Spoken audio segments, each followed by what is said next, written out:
Bienvenue pour 3 minutes de définition derrière le .fr, le podcast de l'AFNIC qui partage les savoirs au service d'un Internet made in France. Dans ce podcast, vous allez découvrir les cas d'usurpation d'identité impliquant les noms de domaine. Alors, qu'est-ce que l'usurpation d'identité dans le cadre d'un enregistrement de nom de domaine ? Un usurpateur peut utiliser sans consentement les données d'identification d'une personne avec différents objectifs, comme par exemple accéder aux ressources financières d'une personne, obtenir des avantages ou encore commettre un délit.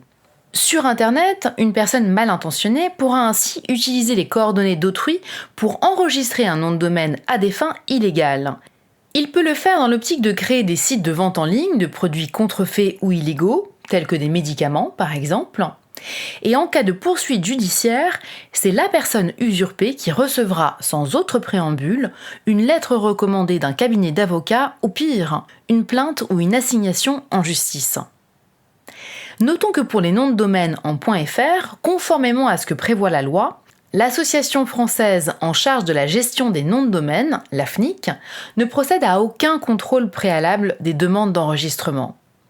L'enregistrement d'un nom de domaine s'effectue sur la base des déclarations faites par le demandeur et sous sa seule responsabilité, à quelques exceptions près que vous pouvez d'ailleurs retrouver sur le site de l'AFNIC. En cas d'usurpation d'identité, dans le cadre de l'enregistrement d'un nom de domaine, la première chose à faire est donc de déposer plainte auprès d'un commissariat de police ou d'une gendarmerie.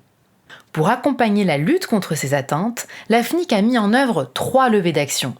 En premier lieu, le registre propose via son site web un formulaire de demande d'accès à vos données personnelles. Vous pourrez ainsi confirmer une suspicion d'usurpation d'identité et accompagner votre plainte de la liste des noms de domaine indûment enregistrés. En second lieu, l'AFNIC met à disposition, toujours via son site internet, un formulaire de demande de suppression d'informations usurpées dans son WIS, l'annuaire des titulaires de noms de domaine en .fr. Troisièmement et dernièrement, la fourniture de données inexactes par un titulaire peut engendrer le blocage du nom de domaine par l'AFNIC, puis sa suppression dès lors que le bureau d'enregistrement n'aura pu valider l'identité du titulaire, confirmant ainsi l'usurpation. Pour en savoir plus sur ce sujet, écoutez les autres podcasts consacrés à la lutte contre les abus sur les noms de domaine.